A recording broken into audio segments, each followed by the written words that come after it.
Faites-vous partie de la centaine de milliers d'automobilistes qui prenaient la route au quotidien, chaque semaine pour aller au boulot? Est-ce que vous adoptez la bonne position de conduite? On va en parler avec Marie-Hélène, qui est docteure en chiropratique. Marie-Hélène, quelle est la bonne position de conduite? On commence par la tête, donc l'appui-tête doit supporter notre tête, mais il ne doit pas la pousser vers l'avant. Donc, pas trop vers l'avant, sinon ça peut amener des tensions au niveau du cou, au niveau des épaules. Ça, c'est bon? Ça, c'est bon. Je fais une petite parenthèse pour les dames qui ont des queues de cheval ou des pinces. Donc, on essaie d'éviter d'avoir ça parce que ça va encore une fois projeter la tête en avant. Parfait. C'est pas mon problème. Non, effectivement.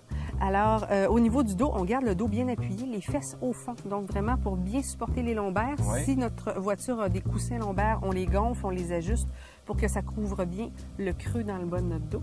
Et puis, au niveau de la distance du dossier, bien, déjà en partant, notre sternum doit être à 25-30 cm de notre volant. C'est pas mal ça. Donc, on est assez rapproché pour avoir les coudes, la distance à peu près de l'avant-bras pour notre distance du volant. J'aime ça. Et puis les coudes près du corps, qui nous permet un meilleur contrôle, une meilleure conduite, mais aussi une meilleure détente au niveau de nos structures.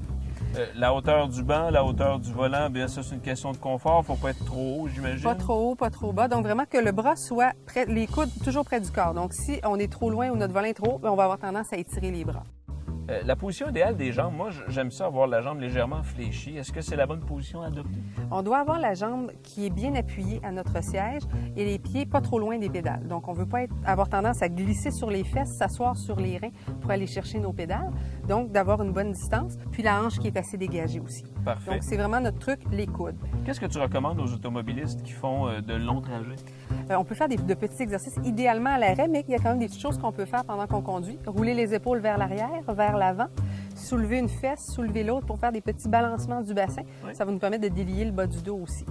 1h30, 2 heures, c'est pas mal le maximum. On s'arrête, on marche un petit peu, on fait quelques flexions et puis après ça, on repart. Marie-Hélène, merci beaucoup. Ça me fait plaisir. Alors faites comme moi, consultez votre chiropraticien. Ça fait tellement du bien. Et pour tous les détails, consultez le chiropratique.com.